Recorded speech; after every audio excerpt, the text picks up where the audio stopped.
I am a former career soldier. I served in the German Armed Forces for over 18 years and worked in IT, mostly in cybersecurity. I served at sea. Yes, and today I work as a cybersecurity consultant for the IT service provider of the German Armed Forces. You sit at the heart of the ship, and at the end of the day, you're responsible for ensuring that higher-ranking superiors can make their decisions based on the information you've gathered. And in a way, you're already ensuring security in your environment.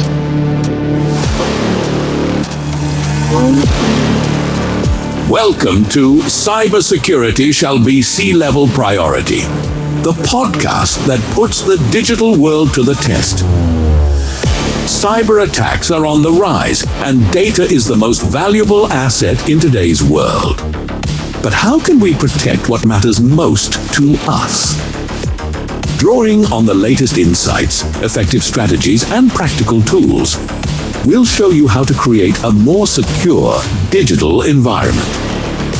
Because one thing is clear: security isn't negotiable, it's a top priority.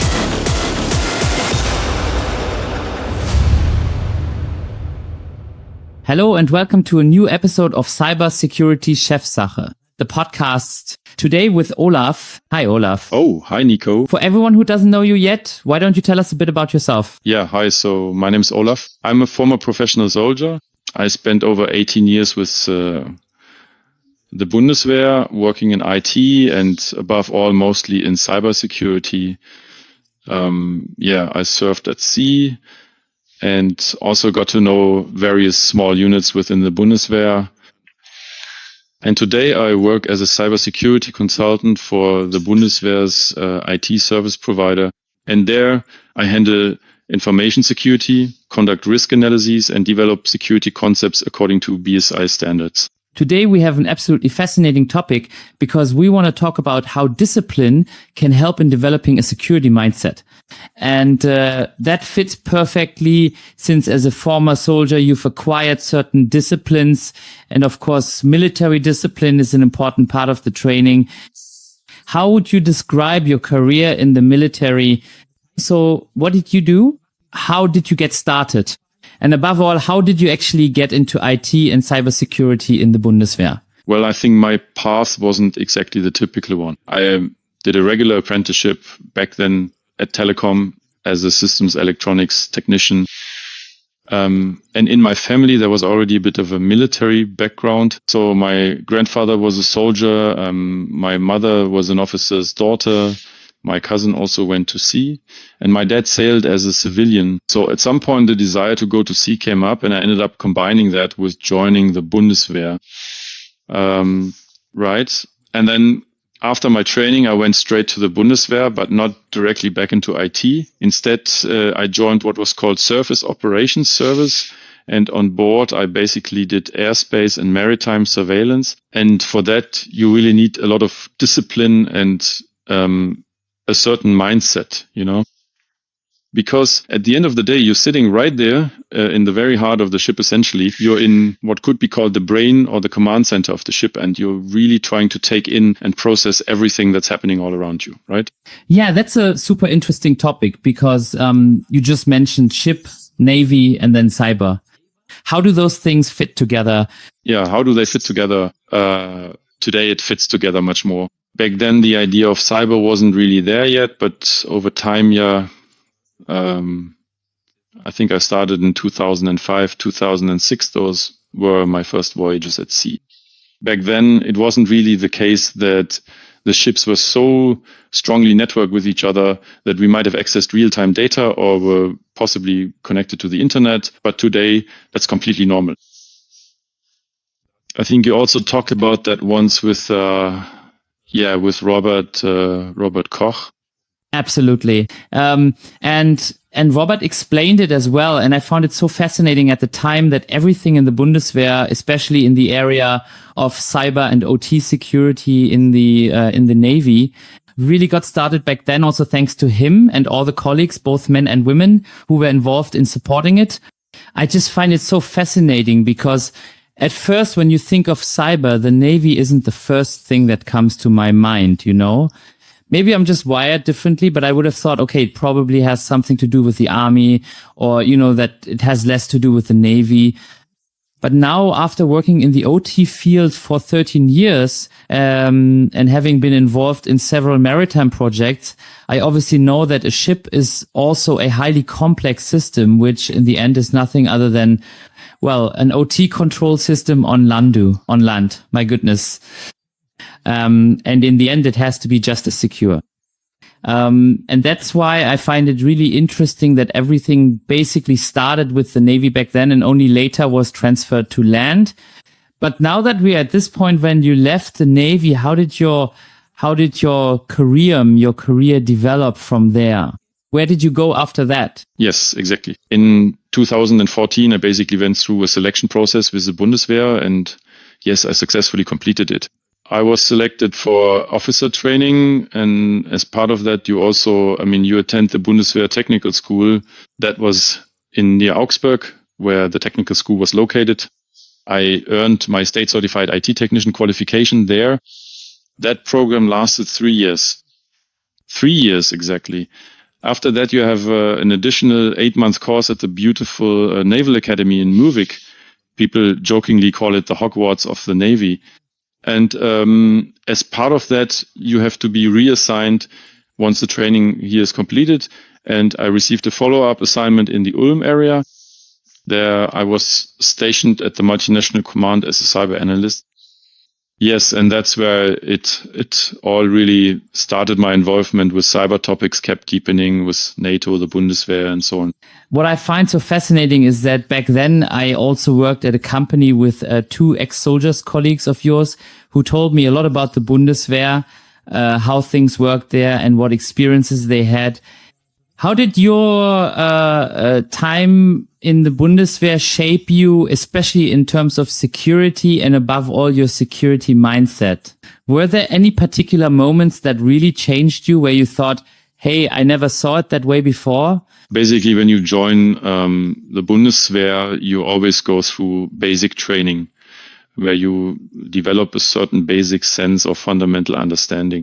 How did that develop in me? Well, I was always basically disciplined because I did a lot of sports. You need a certain level of discipline for that too. The security mindset came along at some point because, you're basically sitting on the ship right in the heart of it. And at the end of the day, you're responsible for making sure that higher ranking superiors can make their decisions based on the information you've gathered.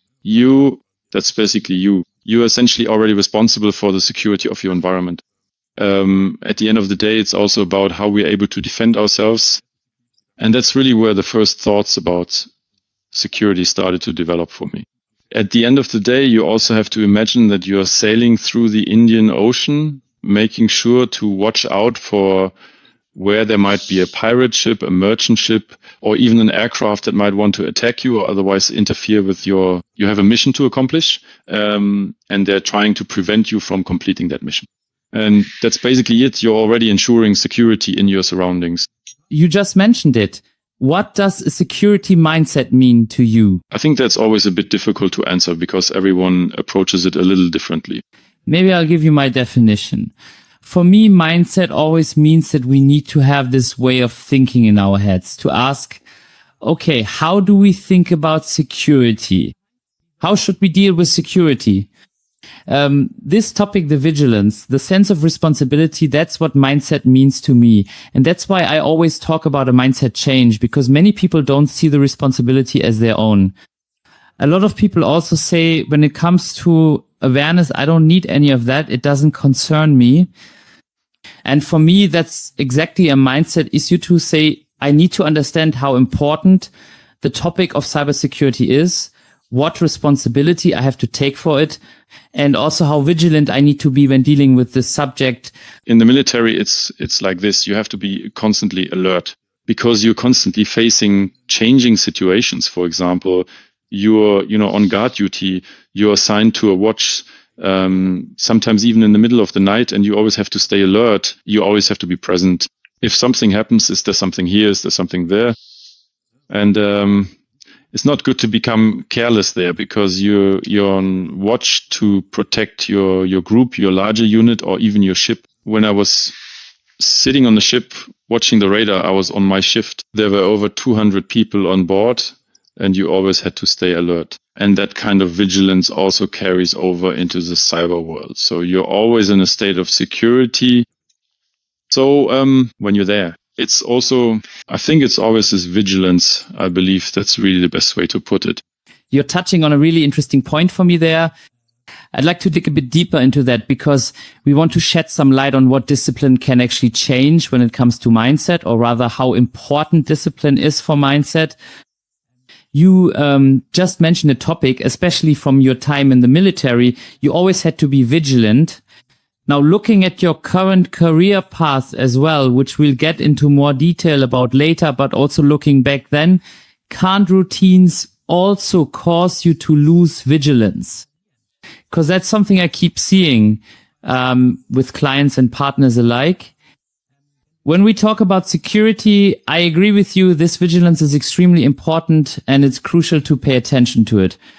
But to some extent, we're also moving toward wanting to keep a lot of things automated, wanting to keep a lot in routine. Can't a routine also cause you to lose vigilance? Or to put it another way, not lose it, but can vigilance suffer as a result of routine? That's what I mean. I absolutely agree with you. I mean, you've probably noticed it yourself in various audits, or seen it with different clients, that routines can actually cause vigilance to drop, or that people's sense for sticking to routines can diminish as well. And that's why it's really important to maintain discipline, to be able to say to yourself, I'm disciplined enough to regularly review my routines. That's always the point, even in the cyber world, that you keep checking your processes. Is there something I could possibly change? Is there anything I can fine tune there? And because of that, I find that routines keep changing a little bit over time. And I actually find that really exciting. Over the years, it's always been the case for me that my vigilance has never really dropped, and I think that's something a lot of other people should also keep in mind, so to speak, to always maintain their discipline. How was it for you, the roles between discipline, vigilance, and responsibility?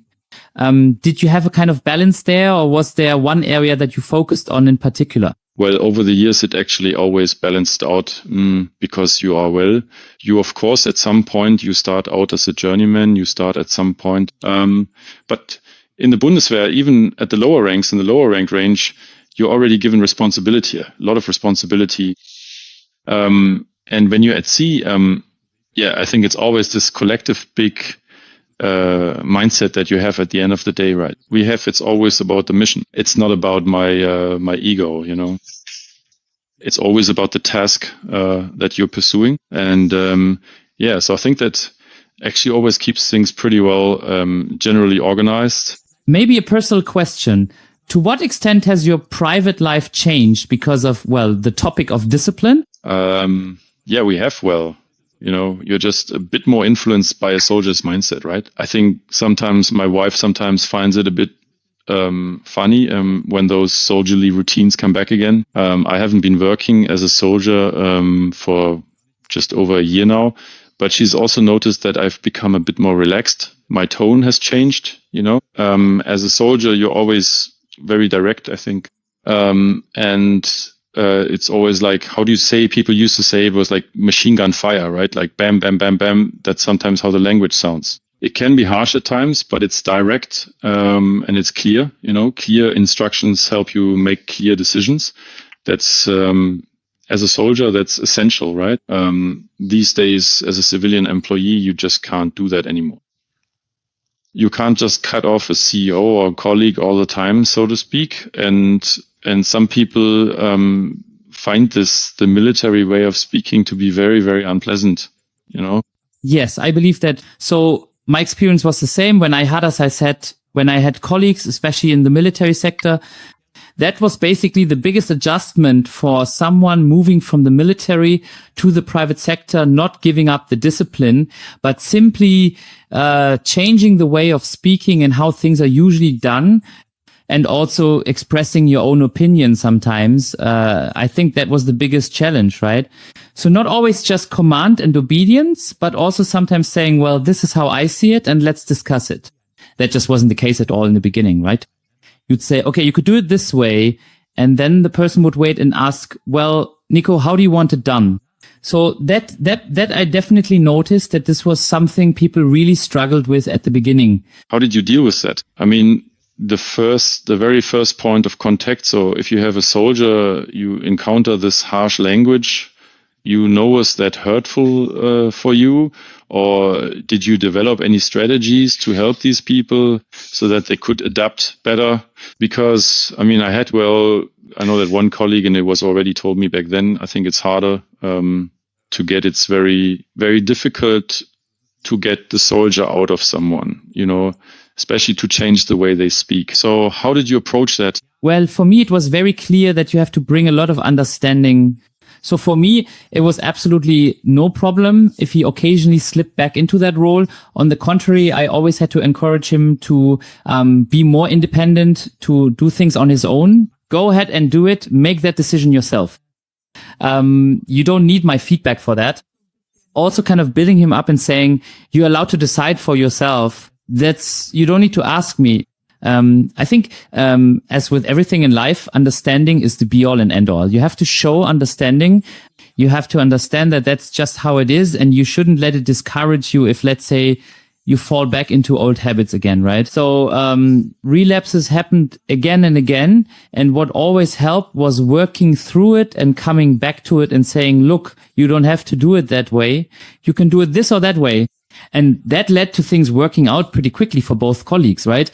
Of course, there was an adjustment period, but in the end, it actually worked well. And every now and then they would slip back into their old patterns.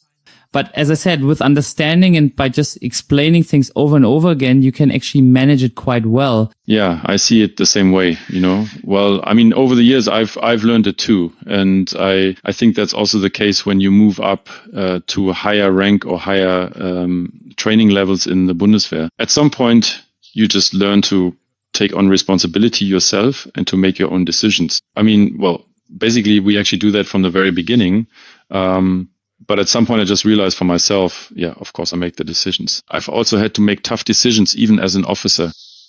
But at some point, I said, yes, I stand by it. I stand by my decision. And I think that's extremely important, and that's also a kind of discipline, to say I stand by it by the mistake, or also by the decisions I make, Yeah. And I think that's also a story in itself.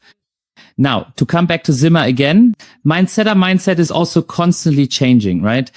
So, discipline is one thing, mindset is another. And I think that's also something we can learn from the topic of discipline, or let's say from military discipline, especially in relation to a security mindset.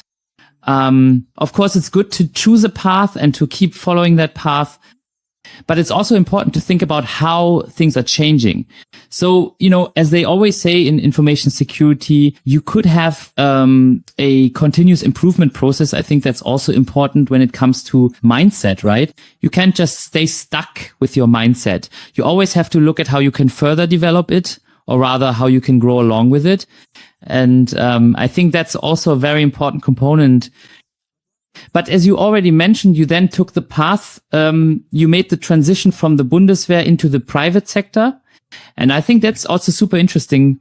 What was that transition like for you, moving from the military into the private sector? How did that experience play out for you?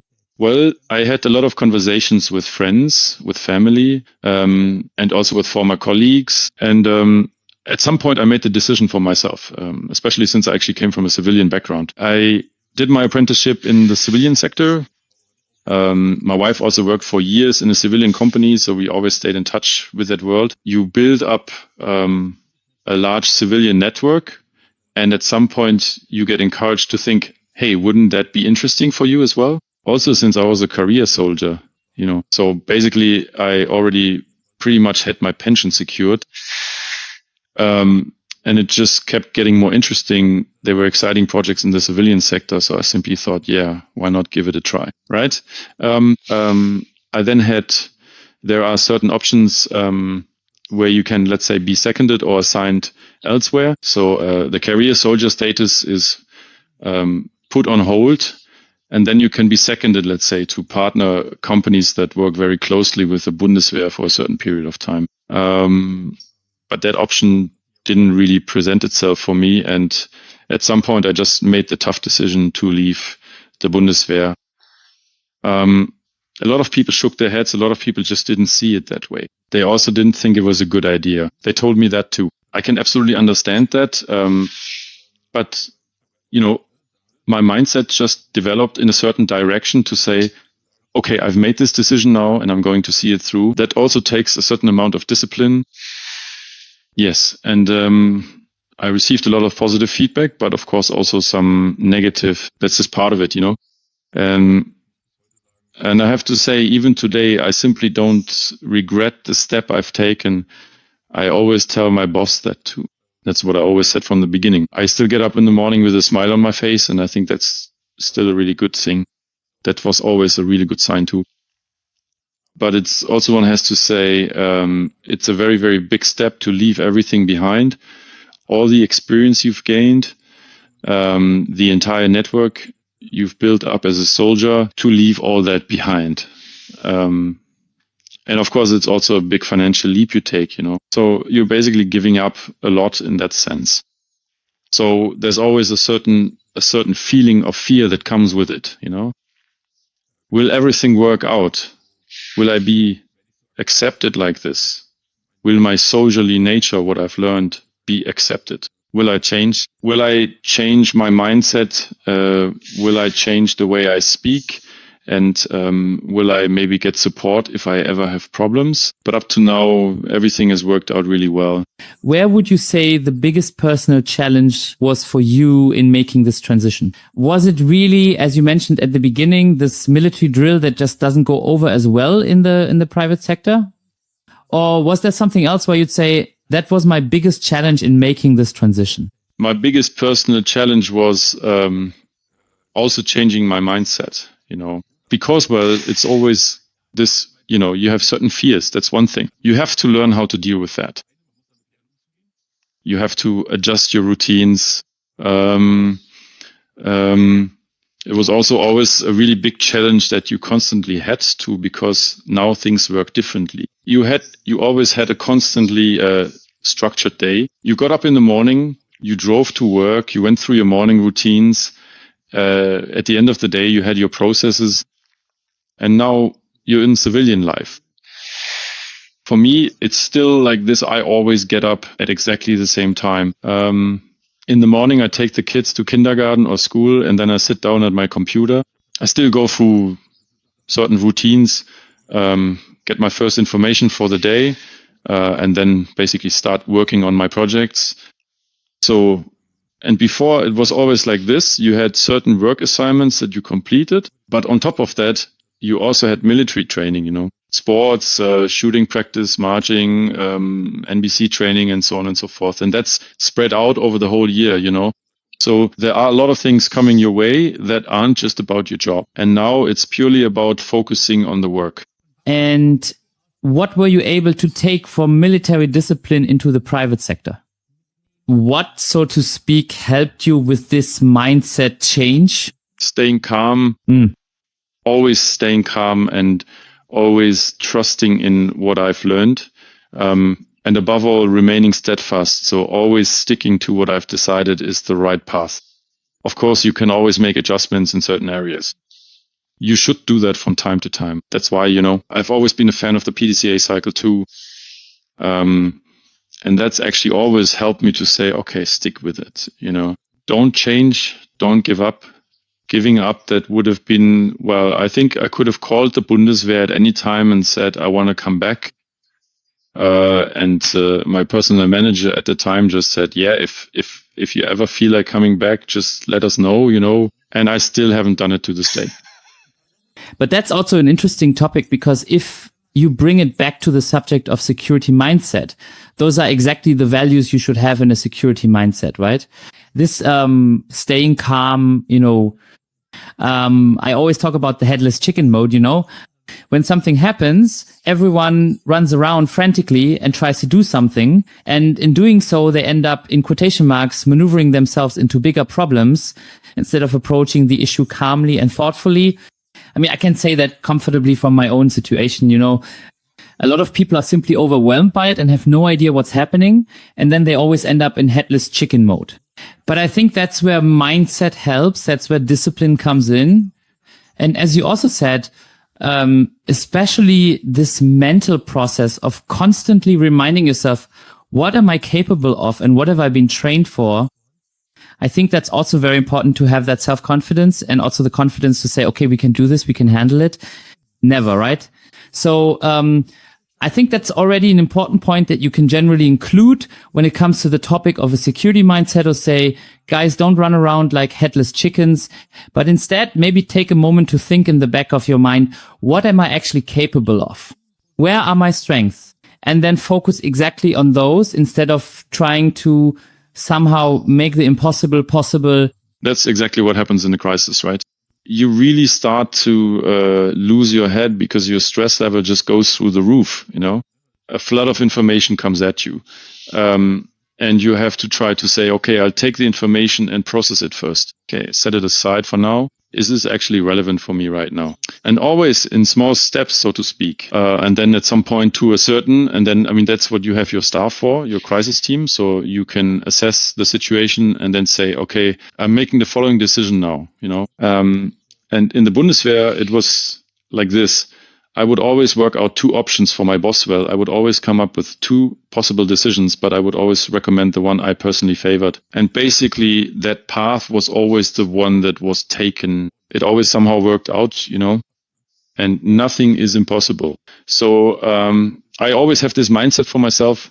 Nothing is impossible, you know. I'm also not someone who blocks things or anything like that, you know, because a lot of people always say that IT security or during lunch breaks, it was always like this. The information security officer, which I was told was always the least popular person at the table. But I actually don't think that's true about us. I mean, we are really the ones who make things happen, you know. Of course, we have a certain standard that we have to meet and that we also stick to because at the end of the day, that's our mindset. We want to protect certain company values, right? And we also follow the procedures that we've been taught.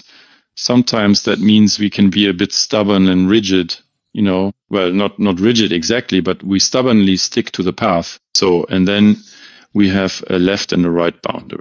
It's the same in the military. You know, my boss always used to say, you have a left and a right boundary here. Within that framework, you can move. Make your decision or come up with solutions for me, you know. And it's the same in projects, you know. I'm the last person who wants to block anything. You're bringing up another important point, the topic of communication. You mentioned at the beginning as well, a military approach also means communication. That might not be exactly how things are done in the private sector.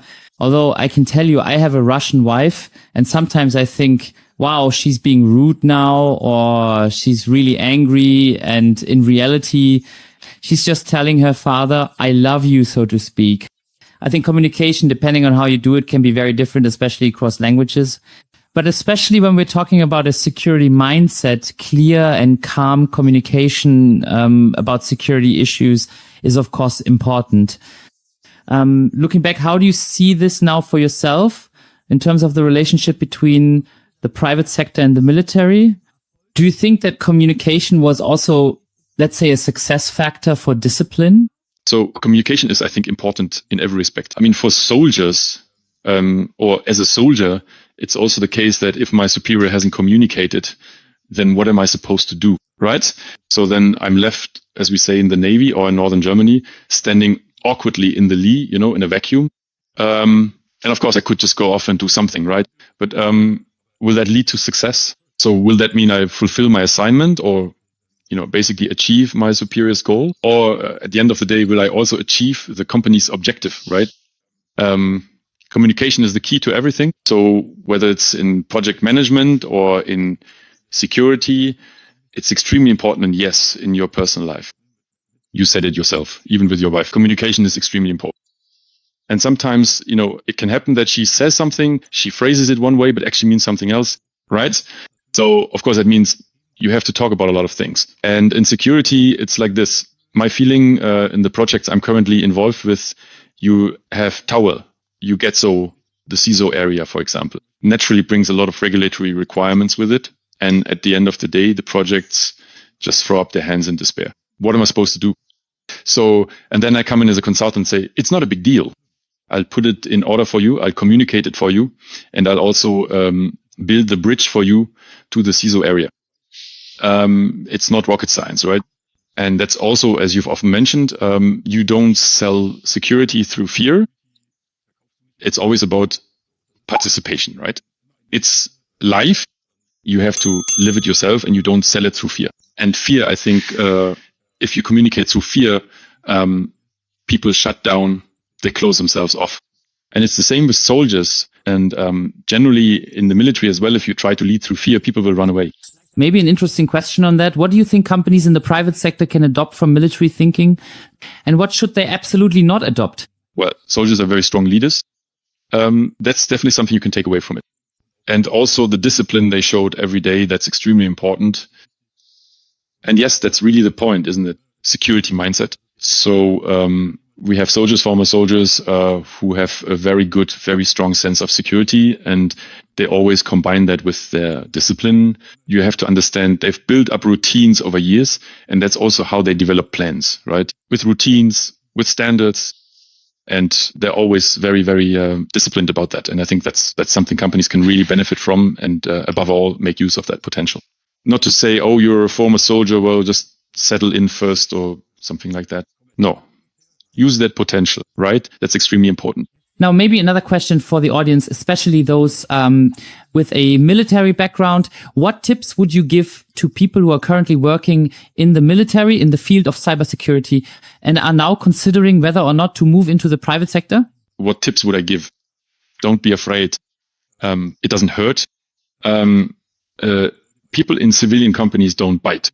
They're open to learning and discovering new things. And many companies actually benefit from this openness because we often serve as a bridge between different groups. I mean, you always stay in touch with your network, with former units or former colleagues, and otherwise make good use of the time you have available. So soldiers who are now leaving as temporary soldiers still receive certain support programs.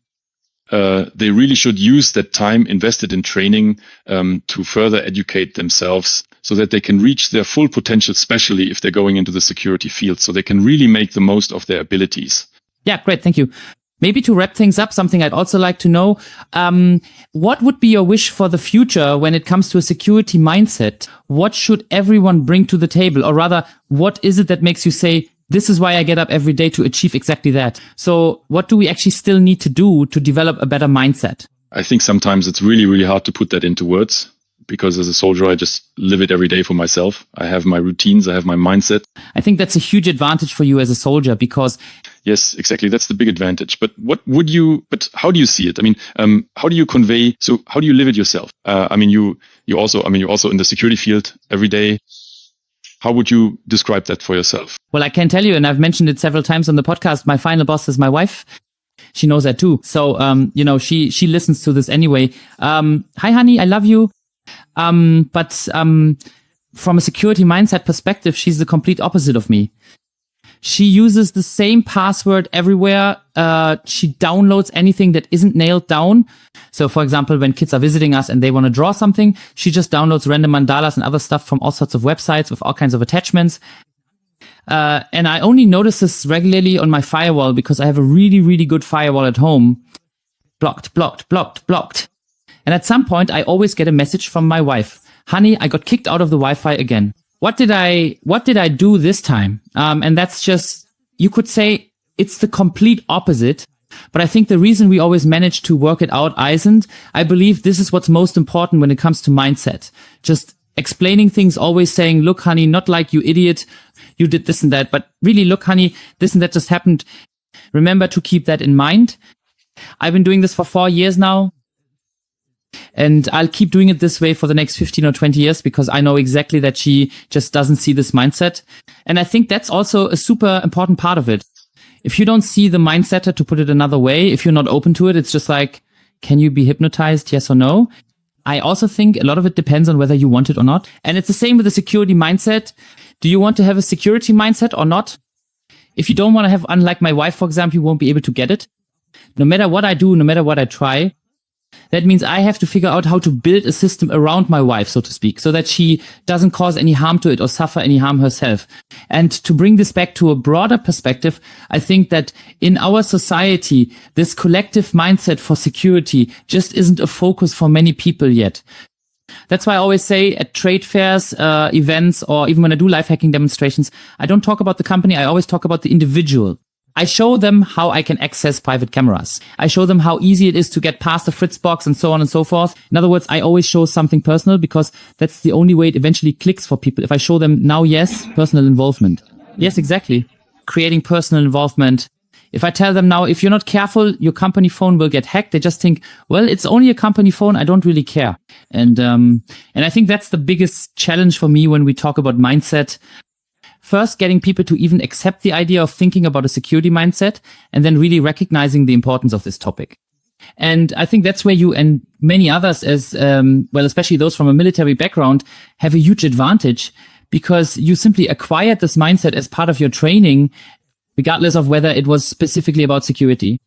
As you already said, I'm structured, I know what I'm capable of, I know what I have to do, and I deal with it accordingly. I think that's difficult. Listening to you, I think you just described really well and in a really cool way how we actually do things at work. The way you put it really captures our approach. We go into a company, into a business, into a project, and we try to understand their unique challenges and needs before we start working together. We encounter people who don't have the sense for security. And you create a thoughtful, robust, supportive, and comprehensive framework so that they can safely and confidently navigate the project or move securely within the company, but with the wonderful added task of also showing people how they can thoughtfully and creatively put it into meaningful practice differently on a personal level and maybe even start to truly live that way. So what they do is they try themselves to carefully recognize and identify the various risks that might exist in their environment, and then maybe say to themselves, hey, I think I need to change my password, or if I'm about to download something and I've actually experienced this exact situation with my wife, she'll also pause and ask, can I download this now or should I wait? Or look, I just got this email. Can you take a look at it? And now she's also gotten to the point where she examines the emails closely, especially the sender's address at the top. So is this actually legitimate? That's part of it too. You're living it yourself. Sometimes you can't quite put it into words like just now, but through conversations, through communication is extremely important. You can convey something. That's just how it is for me. I go through life with open eyes and an open, curious mind, constantly looking out for what might potentially trigger me, what kinds of things could possibly affect me personally in my own unique way. And then I always look at that and I try to incorporate it into my work. Yes, and I think what we also shouldn't forget is that cybersecurity isn't like a car. A car is right in front of me. I can get in and out of it. Of course, I can't do as much as I used to, like just grab a wrench and tinker around with the wiring. That's not really possible these days either. So if my car stops working, I can plug in a connector and some electronic system will tell me what might be broken. And usually when the ADRC or whoever comes, they always say, we have to tow it to the shop because we can't do anything ourselves. With cybersecurity, it's just not tangible. It's the cyber realm. It could be a website. It could be an email account. It could be some server located in Timbuktu. It could be an application. And I think that's where we have the most problems when we talk about mindset or about sharpening a sense of responsibility. It's not tangible. It's not tangible at all. And I don't know if you've had the same experience. Have you ever tried to explain your job to someone from outside the field? Oh, yes, often. Often, I have to be honest. I also worked in IT forensics once, and it was relatively easy there. But if I try to do that today as a consultant, I'm a consultant. A consultant for what? I advise on IT security matters. IT. Okay, so then people at least understand, okay, it's about computers. But then when you go further... Exactly. And then the next question comes, can you help me with my printer? That is the next question. Yeah, printers not so much, but I always try to steer it in a different direction. Like I sell security. How do you handle your data? For example, or which application processes which data. Basically, it's really just about data or information which can move anywhere, whether it's lying on the table or stored in a computer. At the end of the day, what we do is, I always say, we create a foundation. I provide my foundation, meaning that people get a sense of how to handle this information securely. But then people come and say, yeah, but I have this and that tool and it does this and that and the other. Sure, the tool can be as good as possible, but I still have a certain craft, right? A baker also learned how to knead dough at some point, and maybe today he relies on his machine. But what happens if the machine breaks down tomorrow? Then he has to go back to his basics. So, and that's where I start as well, talking about encryption or, well, for many people, that's already pretty abstract. But then I say, okay, the tool does that for you, right? But how does it all actually work in the background? So I see that as my job, and because at some point you come up with catchy examples. I think for these people, for the folks around you, to describe your job, right? Yeah, my daughter always says I'm the firefighter of the internet. So if I ever had, an idea of what the job is, it's the firefighter of the internet, right? Because I somehow put out fires on the internet. I think the problem is, and as you also said, that it's not so catchy and we're still always lumped together with IT. We're IT people, right? That's why the example with the printer, I still get that to this day. Can't you fix a printer? Or can't you make a website here? This, that, and the other. And these days, I always say it right away when someone approaches me. Before, I used to say I was a management consultant for cybersecurity. Back then, as soon as I said management consultant, the topic was basically settled for them. He does something with management, but now I've switched to the other side, and now I just say I'm primarily responsible for security within the company and outside the company. And for me, security doesn't just mean IT security, but also security in the physical sense, So also the topic of physical security as well. And that's easier for people to understand because physical things like fences, cameras, access control, and so on, everyone gets that. But when it comes to the topic of security, it's really difficult. And I think that's exactly an area just to bring it back where discipline, responsibility, and mindset all have to come together for it to work. And especially when it comes to the security mindset, as I always say, there needs to be a mindset change in our society. It's not just that everyone should develop a mindset for security, but that we need a societal mindset for security. But I still think that's difficult because so much of the conversation is still focused on fear-based topics. This one got encrypted, that one got encrypted, this one got hacked, and so on. And then there's the problem that not every hack is the same, right? You might know this from your own personal experience as well. When someone comes up to you and says, I've been hacked, or I've been attacked now. But in reality, they just had a weak password that was easily discovered. Or hacked in the sense that I clicked on a phishing email and so on. So for me, this is also part of the mindset issue that these terms and the basic understanding simply aren't there at all. Why not? It's not taught anywhere. Honestly, we could spend another 3 hours just discussing that alone. Cybersecurity education was also a topic, but just to bring it up again, I still think it's absolutely negligent that we don't have proper training in this area. Media literacy is the magic word here, and I've been advocating for years that we need to do more because having kids learn Excel, Word, PowerPoint, or how to make an HTML page, yeah, that's nice, that's good, but they need to deal much more with what it actually means to grow up in this digital world because that's what we're seeing. Everything's going to become more digital, right? I recently became a father, and you laugh. I was surprised. I was actually able to submit the application for parental leave digitally, funnily enough. I had to print it out and then send it off, but I was able to create it digitally. You also had to do it with an ID, with a federal ID and so on. So that means even at the administrative level, things are becoming digital, although I'd still like to put digital in quotation marks because it's not really truly digital yet. But it also means that everyone is dealing with these topics, especially in a generation of TikTok, Instagram, Facebook, and all the others anyway. And then there's the whole topic of AI, right? We could also saddle up the huge horse that is AI now. That comes on top of everything else, and it makes it even harder to understand and grasp it all, especially if you're not really receptive to this kind of mindset.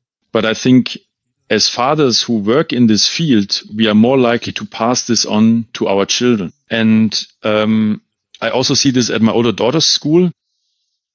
They're even at 7 or 8 years old, they're already glued to their phones. And sometimes I feel like they don't even know what they're actually doing, what kind of information they're actually handling. It's really crazy. And I should mention that I'm also digital first responder at the BSI. And everything you're talking about right now is like, yeah, it brings back one case or another where I think to myself, it's funny, So sometimes I had a case, for example, it was an older gentleman. What was he? 76, 77 years old. He called and said, "Hey, Röhrbein, I've got a problem here. My computer, nothing is working anymore." I'm completely at a loss, So I said, just stay calm, And then really during the conversation, though, being a digital first responder means you're the first point of contact to take on the problem. And then maybe say, okay, you should perhaps contact an incident handler or maybe a specialist who can really take a look at it live, So, and with him, I just handled it over the phone, We really were well. I couldn't see anything. And I was just saying, yes, please click here, now click there. What do you see now? At the end of the day, he was so happy that I was able to help him in just about an hour. And I was also able to give him a sense of calm, And that's really about staying calm, Don't get frantic, because otherwise everyone around you will get frantic too, And when you get called as a sort of digital first responder, like, yeah, my credit card information is gone. My email has been hacked. I have the feeling that someone is reading my emails. I have a virus on my computer, even though it later turned out that he didn't have a virus at all, So it's really funny. But I can only recommend being a digital first responder. Please, please, please, more security people who know what they're doing should sign up and really get involved. Okay. Well, I used to do that too. Not as a digital first responder. It was called something else back then. And I can confirm that myself.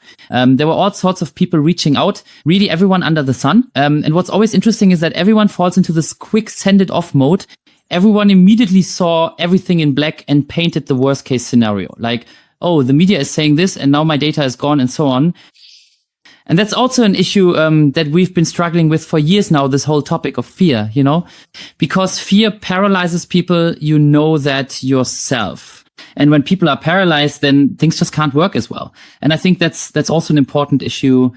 On the other hand, when we talk about mindset and discipline, we need to move away from building a mindset based on fear.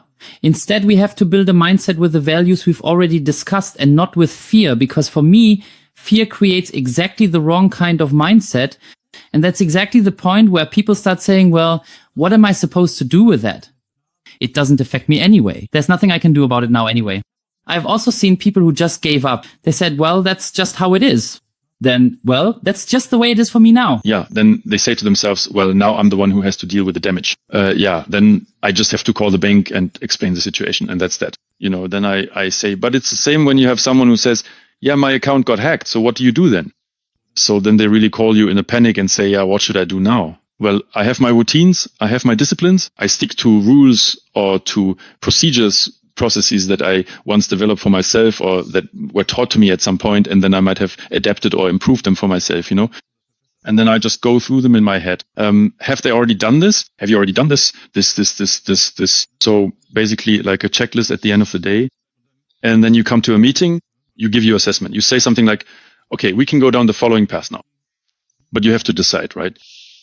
As a consultant, I can't make decisions for people or for companies either. That always has to be done by management or the people responsible for the project, right? But I'm sure you've done this too. You've developed processes for yourself personally that you routinely work through over and over again, right? And that gives you structure and above all, a lot of calm as well. And there's an important point we haven't even talked about yet. You're welcome to share your opinion on that too. That's always a point for me as well, why I keep coming back to the topic of podcasts, why I keep getting involved.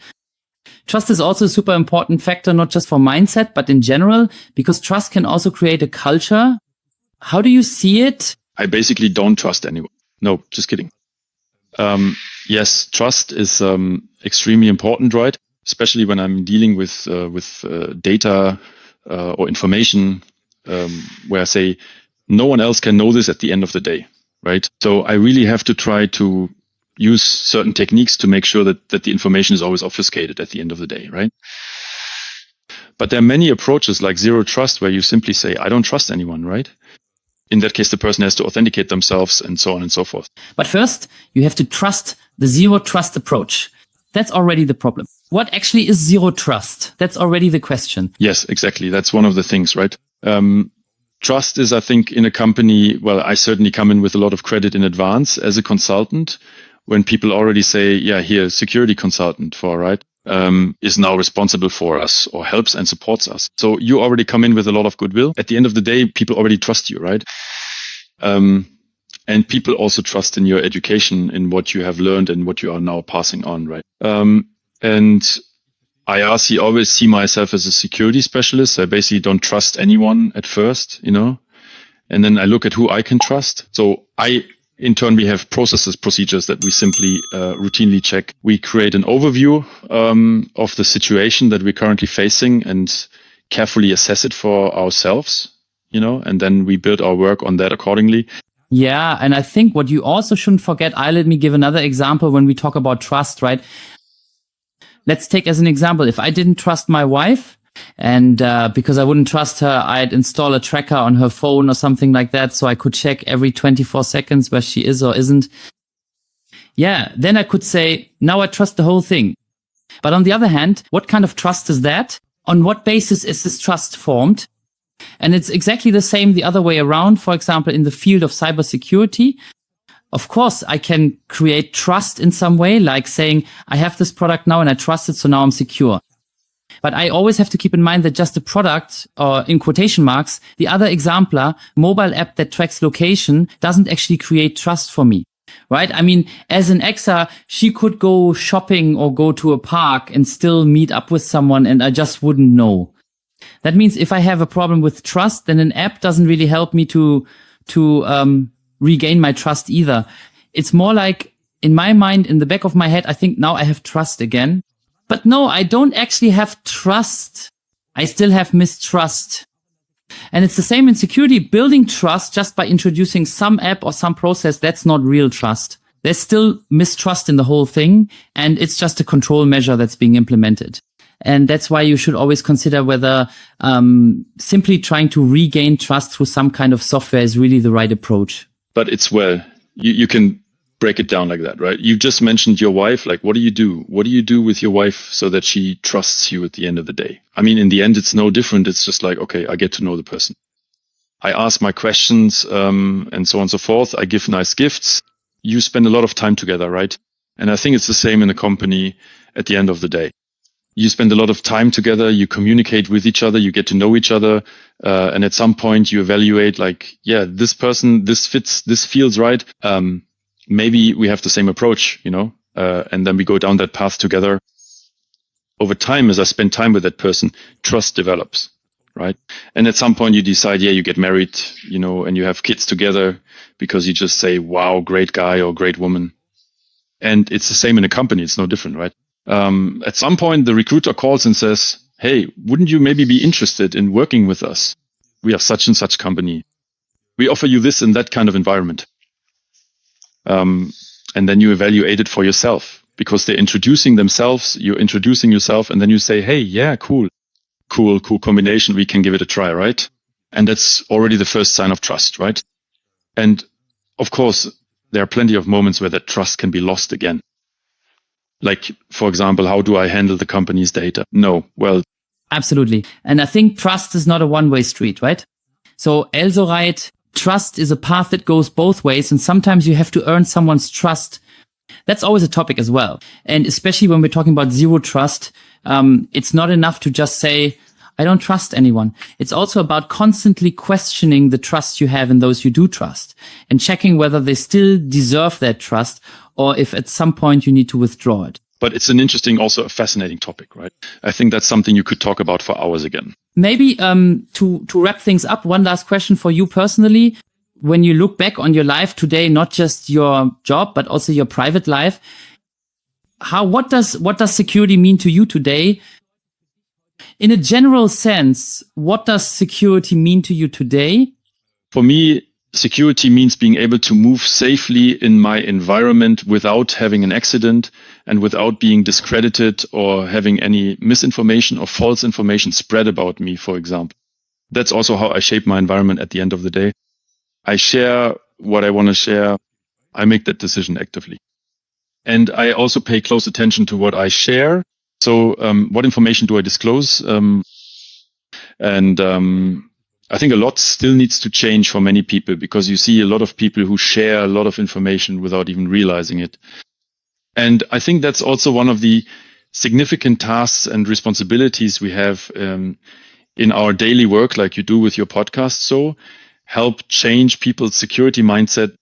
Although I'd like to jump in here, because I'm probably the negative example for you, since I share everything, even things like the birth and so on. And of course, a lot of people have approached me and said, Nico, isn't that too private and so on? The problem that people don't understand is that there's actually a lot more that's private. So people who are with you in private actually get a lot more information. They know much, much more about me. Sure, I make videos. Of course, I also share things. And for me, it was also important to share with the community that I became a father for a very simple reason. So they know, okay, I'll be a bit more offline for now, or have less going on. And because they noticed that I was going to become a father, and I just think it's a beautiful thing. I'm proud to have become a dad again. That's why I shared it. But that doesn't mean I share everything. And I think that's a topic in our current times, in this influencer game, that a lot of people think all these influencers, they share everything, right? That's all well. Surely there are influencers who do share everything, but I think the flip side of the coin is that no, they don't share everything. They consciously choose what they want to share, but from the outside, it looks as if they're sharing everything, And for me, it's always like this. I always say anything I share, I would be fine posting it right outside my front door. And that's how I've lived for ages. I also use social media just like anyone else, even though a lot of these security experts on my side say, wow, you use social media and wow, you have a smart home that's just not acceptable. But I always say, for me, that's my personal line between usability and security. I always love having both usability and security. And of course, security is an important topic for me. But when I share things on LinkedIn, I do so with the awareness that I am always sharing them publicly. And for example, what I would never do is post a photo of my child online, That brings us back to another topic where we could digress again, namely the topic of media literacy, right? All parents are immediately eager to have your child posted in a WhatsApp group, maybe with a smiley or whatever put over it. Although I've told them 100 times already that the smiley is just placed over the picture and that you can easily remove the smiley with a simple program because it's just a layer on top. And yet they're always so eager to make sure that certain photos aren't shown. But then the child is on Snapchat or Instagram with a public profile and is lying half naked on the beach there. So that's kind of the problem, I think, where you really have to be careful that a lot of things are always seen in a certain way. And that then becomes the fixed opinion. But in the background, things are actually happening very differently. And I just have a completely different awareness of the topic because I deal with it every day compared to someone who doesn't and just thinks, oh, Nico is now sharing his entire private life. No, that's exactly what I'm not doing. Yes, exactly. That's what I mean.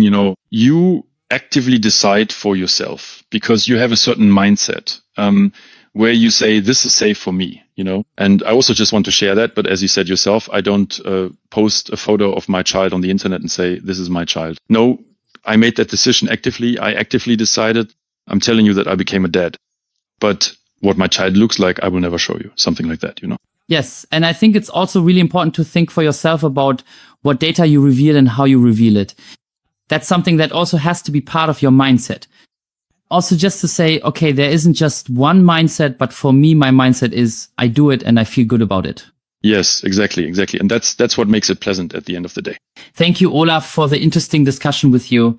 Of course, I wish you lots of success in your civilian career now and continued enjoyment in what you've done and what you will do in the future. And with that, I would say that's it for this episode of Cybersecurity Chef Sarah, the podcast. We'll hear and see each other next time. See you then. Thank you, Nico, again for the invitation. And I wish you continued success with the podcast. And I will definitely remain and continue to be an active listener.